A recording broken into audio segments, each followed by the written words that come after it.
जिस दिन मृत्यु हुई वो दिन अच्छा एक मसीह समझ सकता है सिर्फ, क्योंकि उसको मालूम है उसके उद्धार के लिए होना अवश्य था। पर जो मसीह नहीं है उसके लिए दिन सामान्य दिन है, कोई महत्वपूर्ण नहीं है, और उसको इसकी अच्छाई या गुड बोलते समय वो ये संकोच करेगा कि एक मृत्यु वाले दिन को हम अच्छा कैसे बोलें, क्योंकि वो सांसारिक रूप से उस चीज़ को सोचता है। अब यहाँ पर बात ये आती है कि यदि आज हम क्रूस के निकट जाते हैं तो हम क्या लेके आते हैं, ये आपने कभी सोचा? वो समय 2000 साल पहले जब क्रूसिफिक्शन हुआ, जब प्रभु यीशु मसीह को क्रूस पे चढ़ाया गया, तो 3 तरह के लोग थे वहाँ। एक जिन्होंने श्राप लिया, एक वो जो ना हाँ के पक्ष में थे ना के पक्ष में थे, सिर्फ क्या बोलेंगे उनको, दर्शक, और तीसरा वो जिसने आशीष प्राप्त करी। आज हम यदि क्रूस के निकट आते हैं तो हम इन 3 में से क्या हैं, आज हमें परखने की आवश्यकता है। प्रभु का वचन कहीं नहीं कहता हमें कि हम वचन के कोट करके किसी को दोषी ठहराएं। कैसे भी दोषी ठहराने के लिए बोलता ही नहीं है। वो तो ये बोलता है दोष मत लगाओ, नहीं तो तुम पर भी दोष लगाया जाएगा। तो भले ही एक अगुवा हो, भले ही एक टीचर हो, भले ही कोई भी हो, वो मसीहों को, विश्वासियों को कोट नहीं कर सकता। हाँ, पर वचन के अनुसार सिर्फ ये प्रेरित कर सकता है कि एक विश्वासी अपने जीवन को कैसे और बेहतर बनाए। पहला जन वो जिन्होंने क्या करे, श्राप कमाया। ये वो थे जो खुद बोलते हैं कि मेरे पे, मेरे बाद मेरी संतान पे भी ये श्राप पड़ा रहे। उनकी नज़र में यदि देखा जाए तो प्रभु यीशु मसीह की इमेज, प्रभु यीशु मसीह का जो व्यक्तित्व था वो शून्य था। वो प्रभु यीशु मसीह को कुछ नहीं समझते थे। इसलिए क्या सोचते थे, अरे इसके मरने से क्या होगा, एक आम इंसान है ये। उसकी महत्वता, उसका वो एक उद्धार करता है, उनको मालूम ही नहीं था, अज्ञान थे वो सिर्फ अपने लाभ के लिए उसको मरवाना चाहते थे। और उन्होंने क्या कहा, श्राप कमाया। मेरे पिता प्रभु यीशु मसीह ने क्या करा, हमारे माफी की बोली तो है, पर माफी मिली नहीं मिली ये नहीं कह सकते। रीजन क्या है मालूम है, उन्होंने प्रभु यीशु मसीह के साथ साथ उस आत्मा का भी अपमान किया। और वचन कहता है कि मेरा अपमान कर लेना, आत्मा का अपमान यदि किया तो तुम्हें माफी नहीं मिलेगी। इस वचन में बहुत गंभीरता, एक एक शब्द में बहुत गंभीरता है। बहुत से हैं, आते हैं, कलीसियाओं में भी आते हैं, प्रभु के नजदीक आते हैं, पर बस आते हैं, ना वहां से कुछ लेके जाते हैं, ना अपने पापों को छोड़ के जाते हैं।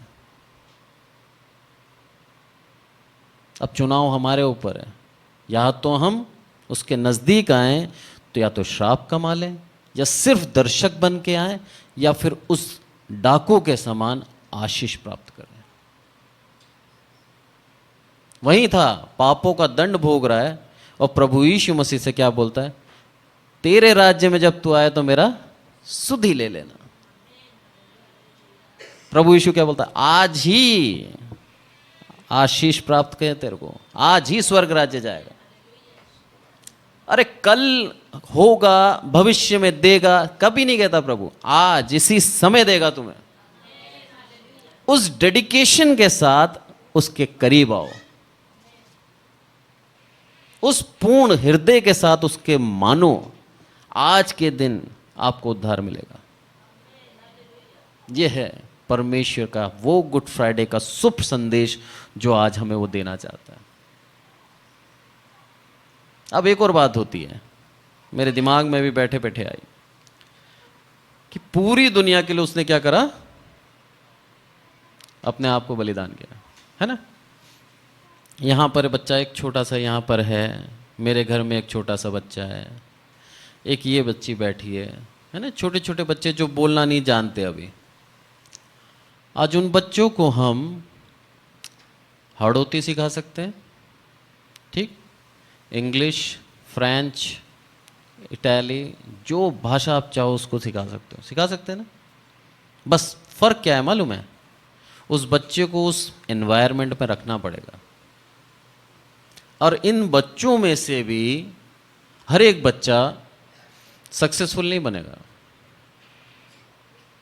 बहुत से सक्सेसफुल बनेंगे, बहुत से एवरेज रह जाएंगे, और बहुत से वो बनेंगे जो हम बनना नहीं चाहते, बनाना नहीं चाहते।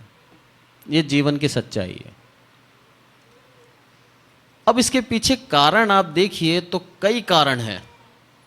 माता पिता की शिक्षा, जिस जगह पे रह रहा है वो महत्वपूर्ण है, और परमेश्वर की दया उस पर हुई है नहीं हुई है ये महत्वपूर्ण है। पर सारे बच्चों के पास इस चीज को सीखना समझना बहुत गंभीरता है कि हर एक बच्चे के पास सुनहरा अवसर तो है, पर उस अवसर तक पहुंच पाता है नहीं पहुंच पाता है, उसके बीच में गैप है। ऐसे ही प्रभु यीशु मसीह की नजर में सब एक समान थे। आज मैं मेरे बच्चे को एक हद तक सक्सेसफुल बना सकता हूं, ठीक, मेरे से अधिक जो है वो और अच्छी तरह सक्सेसफुल बना सकता है। उस बच्चे का कोई दोष नहीं है अगर वो असफल होता है, तो दोष किसमें आएगा, उसको जो शिक्षा दी गई है उसमें। हम हर एक जन पापी है, हर एक जन गुनाहों में था। दोष किसका था, हम जिस जगह पे थे उस जगह का। पर हमारा जो स्वर्गीय पिता है वो क्या बोलता है, जब तुम मेरे पुत्र हो जाओगे तो उस पाप से तुम्हें कैसे निकाल लूंगा, कैसे तुम्हें महान बना सकता हूं वो मैं जानता हूं, क्योंकि खूबी मुझ में है, तुम में नहीं है। इन बच्चों को रेस करना, इन बच्चों को बढ़ाना खूबी माँ बाप में होती है, इन बच्चों में नहीं है। आज छोटे छोटे बच्चे हमारे सामने आके गाना गाते हैं, बड़ा दिल में खुशी होती है कि यही है हमारा आने वाला भविष्य। माँ बाप इनको अभी से सिखा रहे हैं, वचन पढ़ो, परमेश्वर के भय में रहो और उसकी स्तुति करो। ये जो सही शिक्षा मिल रही है, बच्चा सच में साकार बनेगा, एक अच्छा भविष्य बनेगा। यही कारण था प्रभु यीशु मसीह का पूरी दुनिया में हर एक व्यक्ति के लिए बलिदान देने का, क्योंकि वो बोलता है तुम इस स्थान पर हो, इस जगह पे हो, इसीलिए तुम क्या कर रहे हो, पाप कर रहे हो। पर जब तुम मेरे करीब आ जाओगे तो तुम्हारी अशुद्धियों को मैं शुद्ध कर दूंगा और एक अच्छा भविष्य दूंगा। यह है परमेश्वर की महानता। आज गुड फ्राइडे के दिन हम 4 बातों में सीखेंगे किस तरह से हमें गुड फ्राइडे को समझना चाहिए, ये भी एक बात है। तो सबसे पहली बात तो क्रूसिफिक्शन की बात करते हैं हम। क्रूस पर उसको चढ़ा दिया गया। अज्ञानी लोग थे, मैं कहता हूं वो लोग, उनको ना भविष्य देखना आता था और ना भविष्य वो जानते थे। उन्होंने सोचा कि इसको चढ़ाकर क्रूस पर हम सब खत्म कर देंगे, पर उसका प्रतिफल, उसका महत्व वो भूल गए। तो पहला जो टॉपिक बोलूंगा, पहला जो पॉइंट है वो पॉइंट यही है कि हम क्रूस का महत्व, उसका प्रतिफल क्या है वो देखते हैं। उसके लिए निकालें हम यूहन्ना 12 का 32।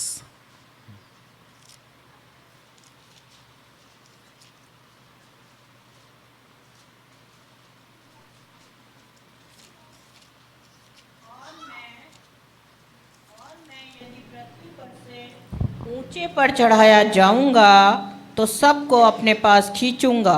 धन्यवाद। पृथ्वी पर से ऊंचे पे चढ़ाया जाऊंगा तो सबको अपने पास खींच लूंगा। सब में कौन आता है, जो उस पे विश्वास करता है। जो ये मानता है कि हाँ, मेरे पापों के लिए, मेरे गुनाहों के लिए ये बेकसूर बलिदान हुआ, उन सब में हम आ जाते हैं। पर यदि हम सिर्फ एक दर्शक हैं तो फिर हम उसमें नहीं आते। दो डाकू थे, एक देखता रहा, दूसरा तुरंत जो उसके दाहिने था बोल उठा कि प्रभु तू मुझे क्षमा कर, और तेरे राज्य जब आएगा तब। उसको विश्वास देखिए, खुद भी क्रूस पर है और जो उसका उद्धार करता है वो भी क्रूस पर है, पर उसके बाद भी वो क्या बोलता है, तू निर्दोष है, ये मैं जानता हूँ। और सच में तेरे अंदर वो उद्धार करता वाली क्वालिटी है। दूसरा क्या बोलता है, अरे तू उद्धार करता है तो अपने आप को उतार पहले। हमारे विचार और हमारे शब्द हमें स्वर्ग भी पहुंचा सकते हैं और हमें नरक भी ले जा सकते हैं। अवसर दोनों के पास समान था, ऐसा नहीं एक को अवसर दिया दूसरे को अवसर नहीं दिया, दोनों को अवसर दिया, पर एक ने स्वीकार कर लिया और एक ने उसका मजाक बनाया। आज दुनिया में कई लाखों करोड़ों लोग हैं जो इस दिन का मजाक भी बनाते हैं, जो सच में उसकी गंभीरता को नहीं जानते, और यही आरोप लगाते हैं जो उस डाकू ने लगाया था कि सच में उद्धार करता था तो अपने को बचा के बताता, वो पीड़ा ही नहीं सहता। पर परमेश्वर क्या बोलता है, उन लोगों के लिए भी उसके दिल में दया है। भला इनकी गलती नहीं है, जिस माहौल में ये बड़े हुए हैं, जिस जगह पे ये बड़े हुए हैं, इनका रेस जो लालन पालन हुआ है उसकी गलती है। पर हां, जब ये मेरे पास आ जाएंगे इनको मैं शुद्ध कर दूंगा। इसलिए यहां पर क्या बोलता है, जहां पर मैं ऊंचे पे उठाया जाता हूं तुम्हें भी क्या कर लूंगा, खींच लूंगा, अपने पास ले आऊंगा। ये उसका साफ संकेत था कि वो जब स्वर्ग राज्य जाएगा तो हमें भी स्वर्ग राज्य खींच लेगा। किस जगह से खींच लेगा, उस पाप के दलदल में से खींच लेगा। और शब्दों को ध्यान दें, दलदल में से आप निकाल नहीं सकते, खींचना ही पड़ेगा। खुद नहीं निकल सकता, वो निकल सकता है कोई दलदल में से, खुद नहीं निकल सकता। उस दलदल, उस पाप में हम पड़े हुए हैं और हम निकलना चाहते हैं पर निकल नहीं पा रहे। मुझे मालूम है मेरे इतने दोस्त हैं जो अलग अलग तरह के गलत शौकों में हैं। किसी को नशे का शौक है, कोई अलग प्रकार से है, वो निकलना चाहते हैं, बीमार हो चुके हैं, अब लिवर खराब हो चुका है, पर इच्छा है निकलने की पर निकल नहीं पा रहे, बार बार उसी लत में घुस जाते हैं। ये प्रभु यीशु मसीह की दया है कि प्रभु यीशु मसीह ने मुझे चुन लिया और उस पाप के दलदल में से खींच के निकाल दिया। और निकाला सिर्फ बाहर नहीं, क्या बोलता है, स्वर्ग राज्य, अनंत जीवन दूंगा तुझे। ये उसका एक वादा है। तो पहला वाद, प्रतिफल हम ये देखें क्रूस के ऊपर चढ़ने का, तो हमारे लिए एक बहुत अच्छा प्रतिफल ये निकला कि वो हमें खींच के बाहर निकालेगा और स्वर्ग राज्य लेके जाएगा। सिर्फ बाहर नहीं निकालेगा, स्वर्ग राज्य लेके जाएगा। तो हमारे लिए ये फ्राइडे गुड ऐसे बन जाता है कि उसके लिए तो दुखदाई हुआ पर हमारे लिए सुखदाई हुआ। बहुत अच्छा हुआ कि प्रभु को उस समय क्रूस पर चढ़ाया गया ताकि हमें वो क्या करे, अपने साथ क्या करे, ले जाए। इसी चीज के लिए दूसरी आयत हम देखते हैं, और यही सी यूहन्ना का 17 और 24। हे पिता, मैं चाहता हूं कि जिन्हें तूने मुझे दिया है, जहां मैं हूं वहां वह भी मेरे साथ हों, कि वह मेरी उस महिमा को देखें जो तूने मुझे दी है, क्योंकि तूने जगत की उत्पत्ति से पहले ही मुझसे प्रेम रखा। जहां मैं हूं वहां मैं उनको दिखाना चाहता हूं कि वो मेरी महिमा देखें। और उसकी महिमा कहां हो रही है, स्वर्ग में हो रही है। जगत की उत्पत्ति से पहले से ही ये पूरा का पूरा योजना बना ली गई थी और उसको क्या प्रभु बोलता है कि तूने मुझसे प्रेम रखा। उस प्रेम का ही प्रतिफल है कि तूने मुझे चुन लिया क्रूस की मृत्यु के लिए। आज प्रभु का वचन क्या बोलता है? अपने अपने क्रूसों को उठा लो। जिस पाप के लिए मैंने अपने आप को बलिदान कर दिया, तुम उस सांसारिक जीवन को उस क्रूस पर लाद दो, खत्म कर दो। और कर सकते हैं हम। ऐसा कोई काम नहीं है जो प्रभु ने बोला हो मनुष्य के सहने के बाहर हो। वो साफ कहता है, मैं उस इंसान के ऊपर उतना ही जुआ डालता हूं जितना वो उठा सकता है। आज मेरे को मालूम है प्रभु को कितना इसको प्रेशर देना है, उतना ही देगा। और सोने को भी जब गर्म करते हैं ना, तब प्योर होता है। उस चमक के लिए उससे उस अग्नि में जाना पड़ेगा। आज आप अपने मसीह जीवन में चमक चाहते हैं, अपने फेस पे चमक चाहते हैं, तो आप परसिक्यूशन के लिए तैयार हैं, आप सताव के लिए तैयार हैं। जरूरी है वो। आपके आत्मिक उद्धार के लिए, आपकी आत्मिक उन्नति के लिए बहुत जरूरी है कि आपको लोग परेशान किया। तभी आपकी आत्मिक उन्नति होगी, तभी आपका विश्वास बढ़ेगा। मुझे याद है जब मेरे सर के ऊपर हाथ रखकर भैया भी थे, हम दोनों का जब अभिषेक किया था हमारे पास्टर आर्क बिशप शमिल सर ने, तब उसके बाद में चर्च ख़त्म होने के बाद एक बात उन्होंने बोली थी, बोला आप तैयार रहना, तुम्हारे ऊपर परेशानियां बढ़ेगी। उस चीज़ का अनुभव मैं आज कर रहा हूँ। आर्थिक रूप से भी शैतान परेशान करता है, मानसिक रूप से ज़्यादा परेशान करता है। तनाव दे देगा, आपके दिल का खुशी छीन लेगा, आपके बच्चे बीमार रहेंगे, आपकी परेशानियां बढ़ती जाएंगी, हर कोई आपको दुखी करने लगेगा, आप दुखी हो जाओगे। हमारे स्कूल के साइड की मैं बता रहा हूँ, सामने की जो नाली है भरी हुई है, आगे से ब्लॉक है। अब वो जानबूझ के करा या अज्ञानता में करा मुझे नहीं मालूम, पर उसके लिए हमने कंप्लेन हर जगह कर दी, सेक्टर में कर दी, नगर निगम कर दी, वार्ड पार्षद को बोल दिया, 181 पे ऑनलाइन भी कर दी, सब जगह से ना है, कोई उसका कोई जवाब नहीं दे रहा। रीज़न क्या है? नाली ब्लॉक इसलिए हो गई, उन्होंने सिविल लाइन डाल दी नाली के बीच में, अब पूरा कचरा उसमें जाके जमा हो गया। सिविल लाइन वहाँ से हटने वाली नहीं है, नाली साफ होने वाली नहीं है, रिटर्न पानी आ रहा है अंदर। जानबूझ के दूसरी नाली हमारी नाली में जोड़ दी, पानी और बढ़ गया। लास्ट ईयर एडमिशन के टाइम पे सामने नाली खोद दी, पूरा मेन गेट के ऊपर कीचड़ कीचड़ कर दिया। परेशानियां बता रहा हूँ मैं आपको। हमारी बिल्डिंग के अड़ा के ट्रांसफार्मर लगा दिया, लीगली 3 मीटर दूर लगता है। आप इसका क्या कहते हैं, पढ़ सकते हैं नियम, वो 3 मीटर भी नहीं है, 2.5 मीटर पे लगा दिया। दीवार के अड़ा के पियाओ बना दिया। इस बिल्डिंग को टारगेट किया जा रहा है, बेटा पानी पिला दे इसको। पास वाले गुजर ने दुखी कर रखा है, सारी भैंसें हमारी गली में पालता है, हर तरफ से परेशानी है। आप कुछ बोलो, सामने वाला जवाब नहीं दे रहा, बिल्डिंग का कोना तोड़ दिया।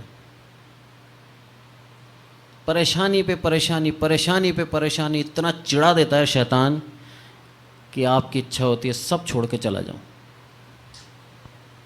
निकल जाऊं यहां से। और यही चाहता है वो। जैसे ही जाएगा सेवकाई खत्म। खुशी मनाते हैं शैतान, जैसे स्वर्ग राज्य में एक जुड़ता है ना, खुशी मनती है, ऐसे विरोध में भी यही होता है। एक तोड़ लाया वापस, आनंद। प्रभु क्या बोलता है? इस क्रूस की ओर देख, तुझे छुटकारा दूंगा। नजर रख उस क्रूस की ओर, ना दाएं देख ना बाएं देख, देख मेरी ओर, तुझे छुटकारा दूंगा, निश्चित दूंगा। उस आशीष को प्राप्त करेगा, मेरे करीब तो आ।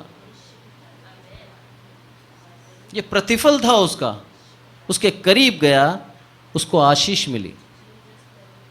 आज परमेश्वर हमें आशीष देना चाहता है, आज चाहता है हमारा उद्धार करना। वो चाहता है कि हम उसके क्रूस के नजदीक आए। चढ़ा दिया उसको क्रूस पर, उसका प्रतिफल देखिए। उसने बोला अब मैं अकेला नहीं चढ़ाऊं, मेरे साथ सबको लेके स्वर्ग राज्य जाऊंगा। शैतान हार गया, सोचा कुछ और था, उसके विपरीत हो गया। इसीलिए क्या बोलता है यहां पर 17 के 24 में, दोबारा पढ़ते हैं हम इसको, कि हे पिता मैं चाहता हूं, परमेश्वर प्रभु यीशु मसीह की इच्छा देखिए आप, कि जिन्हें तूने मुझे दिया है, सबसे पहली बात हमारे ऊपर उसका अधिकार है। परमेश्वर ने हम लोगों को प्रभु यीशु मसीह के हाथ में दे दिया। अब जब हम उसके अधिकार में आ गए तो क्या बोलता है वो, अब मैं इनको कहां लेके जाऊंगा, स्वर्ग राज्य लेके जाऊंगा। उसकी महानता देखिए, हमको दंड नहीं दिया, हमारे पापों का बदला नहीं दिया, हमें हमको छोड़ नहीं दिया। क्या बोलता है, मैं अब इनको अपनी महिमा दिखाऊंगा, मैं दिखाऊंगा कि मैं तेरा पुत्र हूं। और उस स्वर्ग राज्य में जहां मेरी महिमा होती है, वहां पर ये भी जब मेरे सामने आके बैठेंगे, तब ये देखेंगे और कहेंगे कि हाँ, सच्चा पिता, सच्चा खुदा यही था। ये चाहता है प्रभु यीशु मसीह। इसी चीज को हम देखेंगे फिलिपियों 2 के 8 में।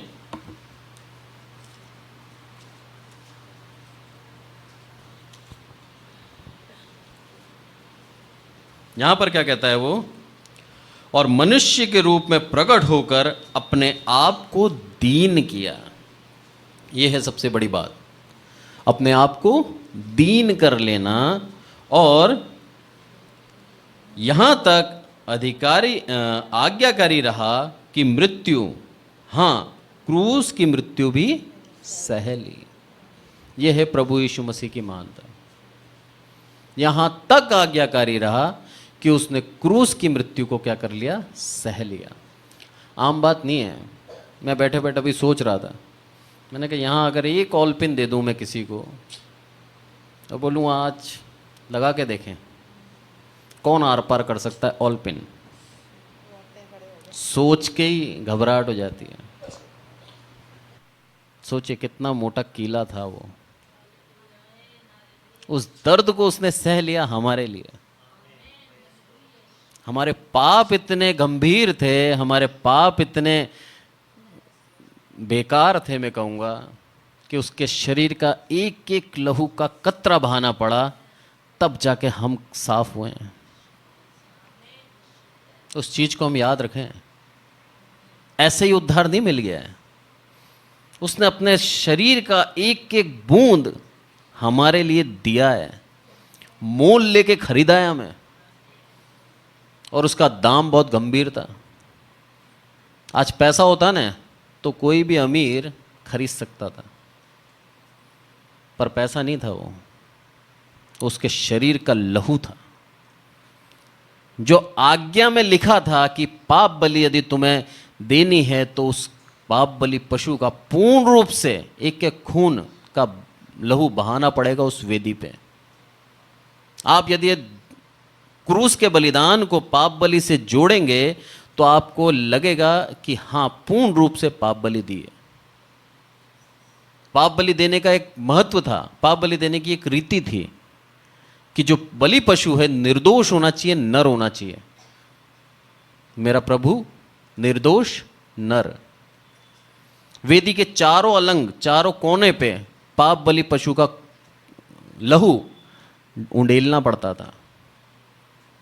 वही हुआ, क्रूस की मृत्यु, चारों अलंग, दोनों हाथों को कील से खून लगा, माथे को कांटे का मुकुट खून लगा, पैरों में भी खून लगा। वेदी पवित्र हो गई उसके लहू के द्वारा, और उस पवित्र वेदी पर जो प्रभु यीशु मसीह था, मेरे परमेश्वर ने उसको 100% ग्रहण कर लिया। उसका ग्रहण करना हमारे पापों के लिए शुद्ध रहा, हमारे पापों के लिए एक महानता रहा, एक उसको क्या बोलेंगे, योग्य रहा कि अगर वो ग्रहण नहीं करता तो फिर वो पाप बलि कहलाती नहीं। पर तो उसके अंदर 100% निर्दोष था, इसीलिए तीसरे दिन वो जी उठा। एक अंश भी होता ना पाप का, विचार में भी कभी अगर उसके पाप आता तो मैं कहता हूं पूरी ईमानदारी के साथ प्रभु यीशु मसीह जी नहीं उठता। क्योंकि लिखा है आपके मनों के विचार अनर्थ के हैं, मनुष्य के जानता है, पर मेरे प्रभु का मन कितना साफ था। आप सोचिए, उसके मन में भी कभी गलत विचार नहीं आए। ऐसी स्त्री भी आई जो व्यभिचारिणी थी, उसके सामने थी, तो भी मन में गलत विचार नहीं आया। साथ साथ पति रखने वाली स्त्री भी उसके सामने आई। उसके चेले ये देखने लगे कि इस स्त्री से क्या बातें कर रहा है, पर पूछने का हियाव नहीं हुआ, तो भी उसके मन में गलत विचार नहीं आया। ना व्यभिचार के लिए, ना कभी लालच के लिए, ना कभी किसी और तरह का पाप उसके जीवन में घर करने पाया, क्योंकि पवित्र आत्मा से परिपूर्ण था वो। और उसका उद्देश्य उसको मालूम था कि मेरा उद्देश्य बलिदान देना है, यदि पाप आ गया तो मेरा बलिदान व्यर्थ हो जाएगा। ये जरूरी है कि हमारे को यदि प्रभु यीशु मसीह के करीब आना है तो पूर्ण रूप से अपने आप को जांचना है, तभी हम ग्रहणी होंगे। और मानना है कि हां प्रभु मेरे अंदर ये गलतियां हैं, इसको तू क्षमा कर। हमारे पापों को जब हम मान लेते हैं तो वो तुरंत क्षमा करता है, तुरंत। ऐसा नहीं कि करूंगा, तुरंत कर देता है क्षमा। पर जो मानता नहीं है उसके घुटने भी रगड़ा देता है वो। इसलिए यहां पर एक और जो महत्व ये था कि वो क्या करे, हमें क्रूस की मृत्यु भी सह ली। और आगे 10वीं आयत जब पढ़ते हैं कि जो स्वर्ग में और पृथ्वी पर और पृथ्वी के नीचे हैं वह सब यीशु के नाम पर घुटना टेके। उस सहने के द्वारा उसका महत्व यह था कि सारे के सारे उसके सामने क्या करें, घुटने टेकें।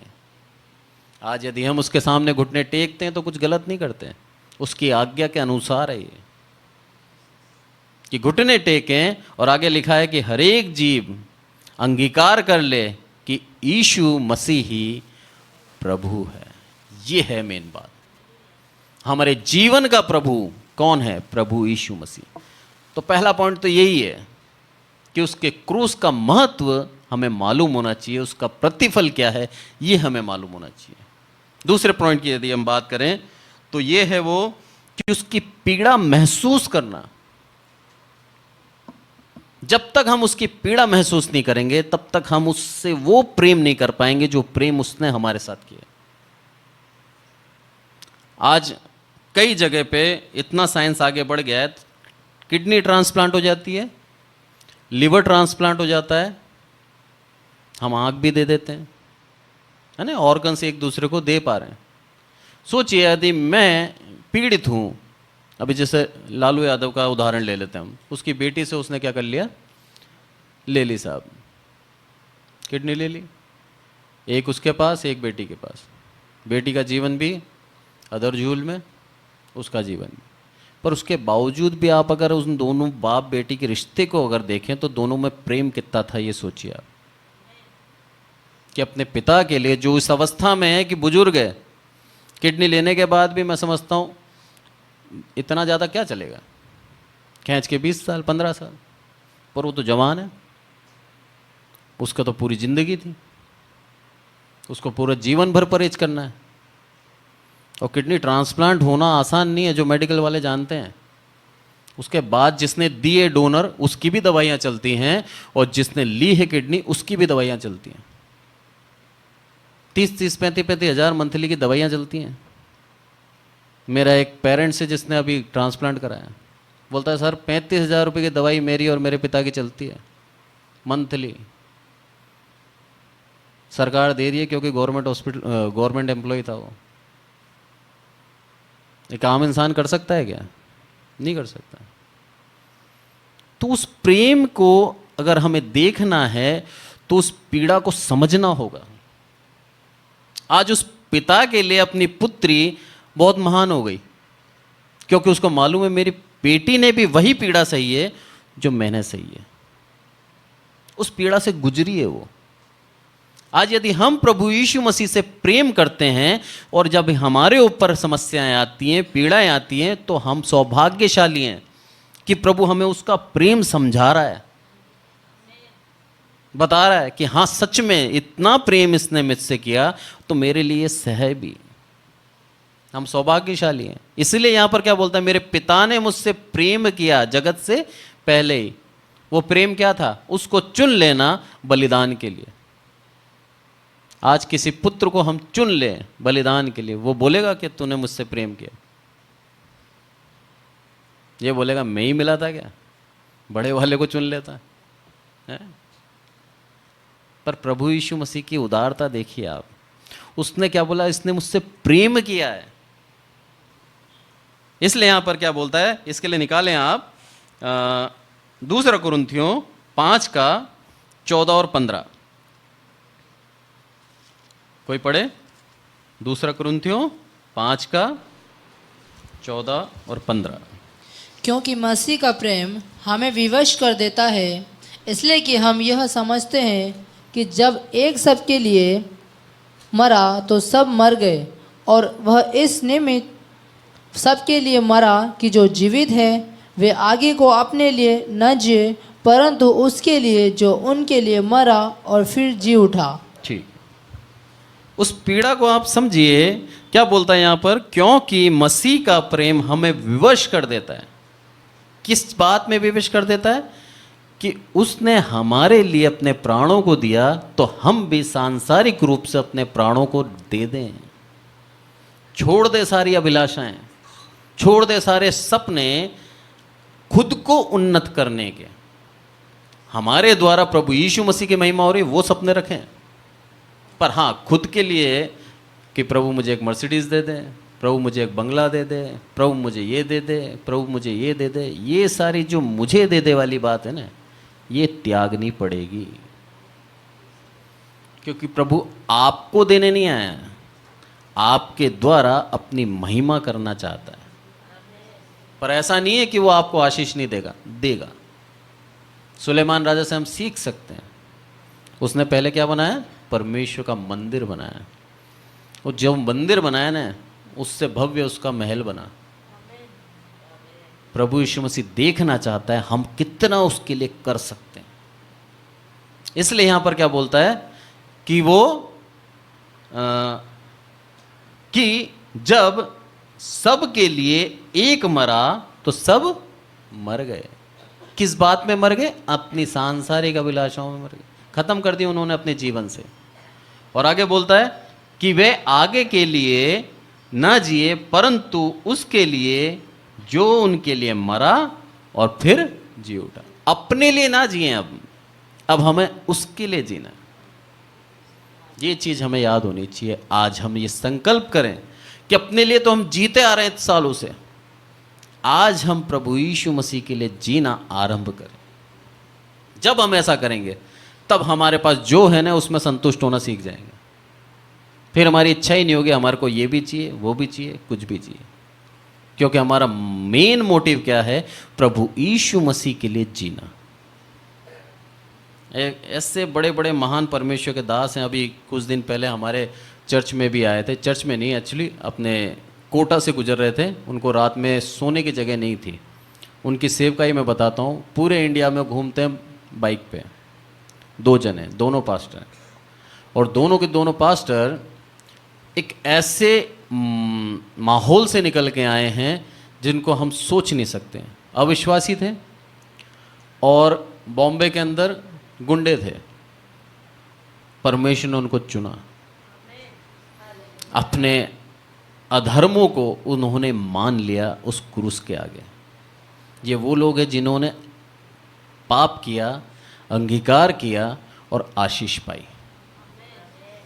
प्रभु यीशु मसीह ने उनको चुन लिया और चुन के उनके मन में ये सेवकाई डाली कि तुम जाओ और पूरे जगत में मेरा सुसमाचार सुनाओ।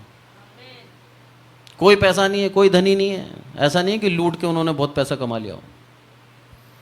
बुलेट है, दोनों जने बैठते हैं, उनके पास ट्रैक्स हैं, जगह जगह चिपकाते हैं, नीचे आयतें लिखते हैं और उन आयत में लिखते हैं यदि तुम्हें प्रार्थना करानी हो तो मुझसे मिले।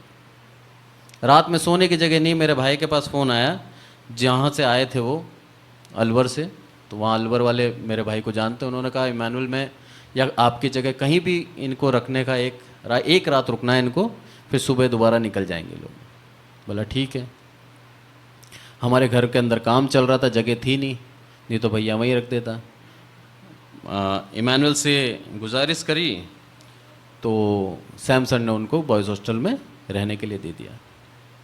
जाते समय उनकी गाड़ी सर्विस कराई और हाथ में 25,000 रुपये रखे। ये परमेश्वर का कार्य है।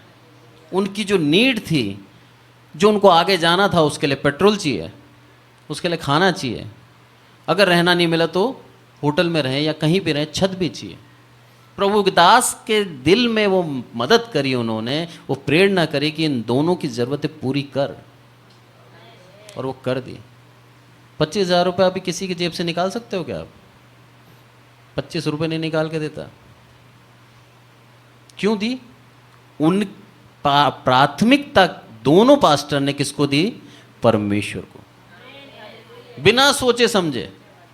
वो जो परमेश्वर की आज्ञा है ना, जब मेरे राज्य का सुसमाचार सुना जाओ तो अपने लिए बस्ता बस्ता बांधना मत, निकल जा, तेरा प्रबंध मैं करूंगा। वो आज्ञाएं आज भी पूरी हो रही हैं। 2000 साल बाद भी वही परमेश्वर के वचन पूर्ण किए जा रहे हैं, पूर्ण हो रहे हैं उसकी आत्मा के द्वारा, कि तुम चल जाओ, मैं करूंगा तुम्हारी हर एक आवश्यकताएं पूरी। मैं समझता हूं 25,000 से 1 महीना तो निकाल लेंगे वो दोनों। 1 महीने का इंतजाम कर दिया उनका। प्रभु की महानता देखिए आप। एक अगले महीने और किसी के दिल में प्रेरणा करेगा, फिर वो इंतजाम कर देगा, पर उनका जो पूरा कार्य है वो पूर्ण करेगा।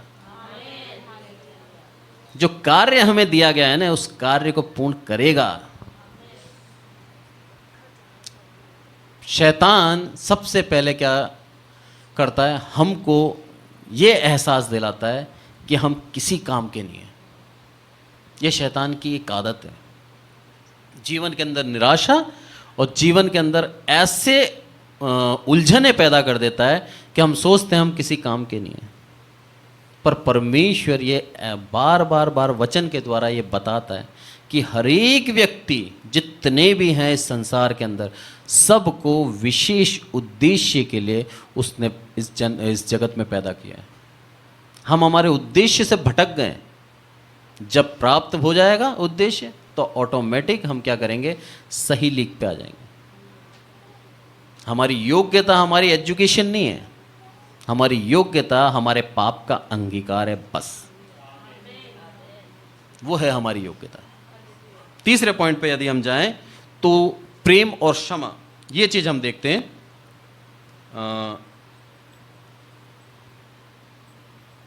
इसके लिए हम निकालें लूका 23 का 34, ये हम पढ़ते हैं। तब यीशु ने कहा, हे पिता, इन्हें क्षमा कर, क्योंकि ये जानते नहीं कि क्या कर रहे हैं। और उन्होंने चिट्ठियां डालकर उसके कपड़े बांट लिए। क्या बोला यहां पर? कि यीशु ने कहा, हे पिता, इन्हें क्षमा कर, क्योंकि ये नहीं जानते ये क्या कर रहे हैं। और सच में वो नहीं जानते थे। उनके लिए ये सिर्फ एक मनुष्य था। उन्होंने कभी उद्धारकर्ता के रूप में उसको ग्रहण ही नहीं करा, उसको देखा ही नहीं। इसलिए बोलता है प्रभु इनको क्षमा कर दे, ये नहीं जानते कि ये क्या कर रहे हैं। और आगे क्या बोलता है? और उन्होंने चिट्ठियां डालकर उसके कपड़े बांट लिए। सोचिए, मेरे कपड़े कोई छीन रहा है ना?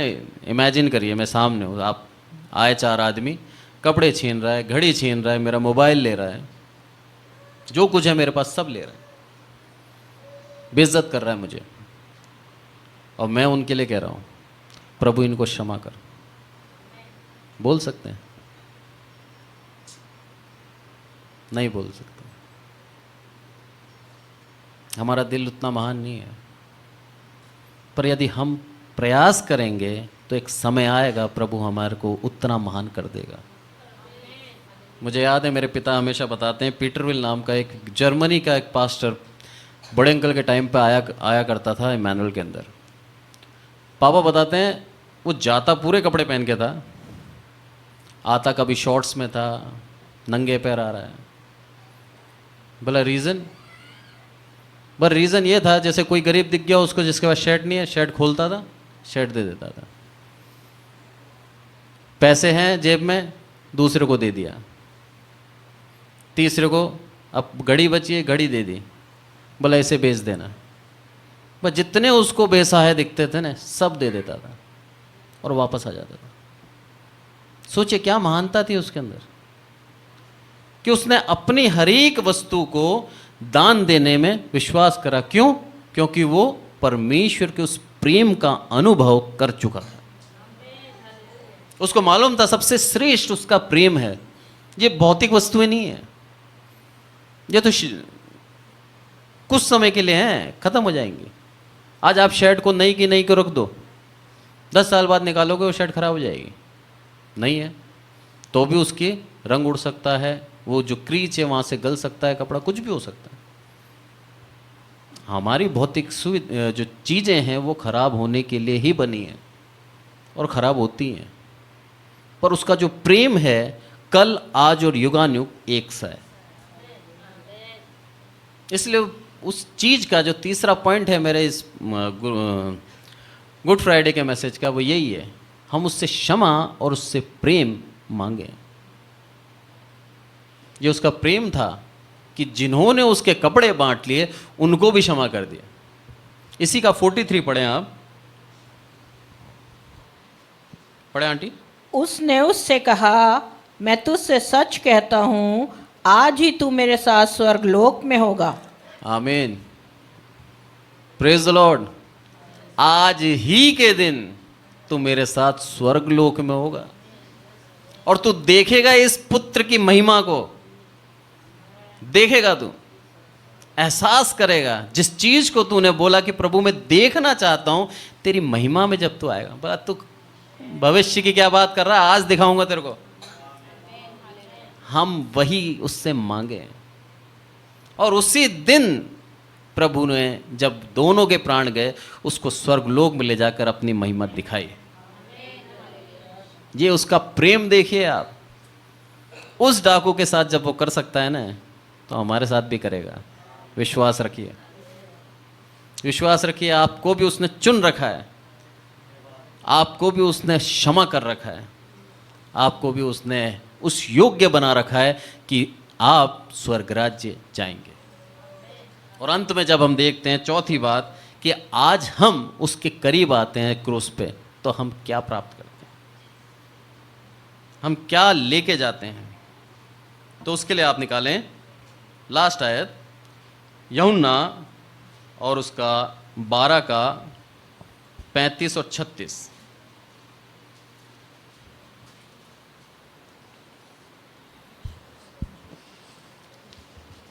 यीशु ने उनसे कहा, ज्योति अब थोड़ी देर तक तुम्हारे बीच में है, जब तक ज्योति तुम्हारे साथ है तब तक चले चलो, ऐसा ना हो कि अंधकार तुम्हें आ घेरे। जो अंधकार में चलता है वह नहीं जानता कि किधर जाता है। जब तक ज्योति तुम्हारे साथ है ज्योति पर विश्वास करो ताकि तुम ज्योति की संतान बनो।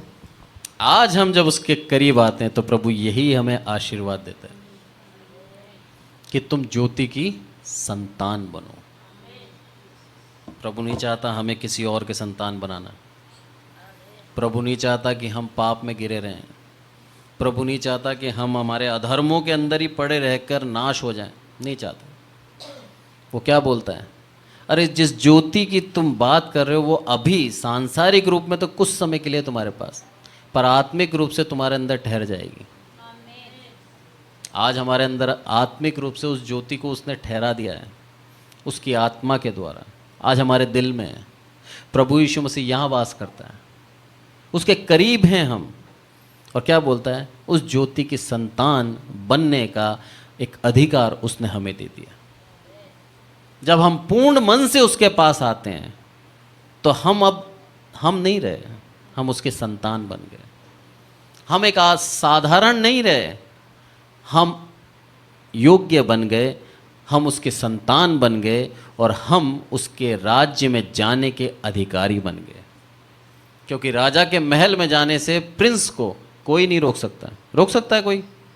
कोई नहीं रोक सकता। बाहर कितने भी सिपाही हों, कितने भी लोग हों, जब राजकुमार आएगा तो उनको झुक कर सलाम करना पड़ेगा। स्वर्ग राज्य जाने का हमारा एक यही टोकन था, यही टिकट था हमारा कि हम उसके संतान बन जाएं। और हम उसके संतान कब बनते हैं? जब हमारे गुनाहों को अंगीकार करते उसकी क्रूस के पास आते हैं और वो आशीष देता है हमें। और हम उससे कहें, मांगे, प्रभु सच में मैं देखना चाहता हूँ तेरी महिमा को। प्रभु बोलेगा दिखाऊंगा तुझे। उस डाकू को तो बोला आज ही दिखाऊंगा। क्यों? क्योंकि भविष्य देख सकता था प्रभु, उसको मालूम है अभी मरने वाला है। और मरते थे को अधोलोक लेके नहीं जाऊंगा, स्वर्ग राज्य लेके जाऊंगा मेरे साथ। ये उसकी महानता थी। आज के वचन से हम यही सीखते हैं कि आज जब हम उसके क्रूस को वो महत्व के साथ देखते हैं कि हाँ सच में इसने मेरे लिए सब कुछ किया, तो आज हम उस क्रूस से प्राप्त क्या करते हैं? हम आशीष प्राप्त करते हैं या सिर्फ हम देखने वाले हैं, या हमने वहाँ से श्राप कमाया? ये हमारे हाथों में है। परमेश्वर इस छोटे से वचन से हम सबको आशीषित करे। आइए प्रार्थना करें। हे हमारे प्रभु, हम सबको संभाल कर रखते हैं, इसलिए आपका धन्यवाद ईश्वर। मेरे प्रभु सच में मेरे प्रभु जितना आपको धन्यवाद दें उतना कम है ईश्वर। मेरे प्रभु हम चाहते हैं ईश्वर कि आप हमारे पास जब आते हैं, हम आपके पास जब जाते हैं तो आशीष प्राप्त करें ईश्वर। हम मेरे प्रभु तमाशा देखने वाले ना बने ईश्वर, हम श्राप कमाने वाले ना बने मेरे प्रभु।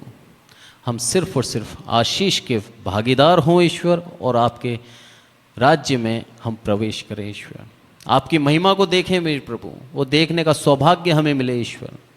आज के दिन हम प्रण लें ईश्वर कि हमारे सांसारिक मन को हम मार दें उस क्रूस पर, हमारी भौतिक अभिलाषाओं को हम त्याग दें मेरे प्रभु, और आपकी उस पीड़ा को महसूस करते हुए, उस प्रेम को महसूस करते हुए हमारे आत्मिक उन्नति के लिए हम जागरूक हो जाएं ईश्वर।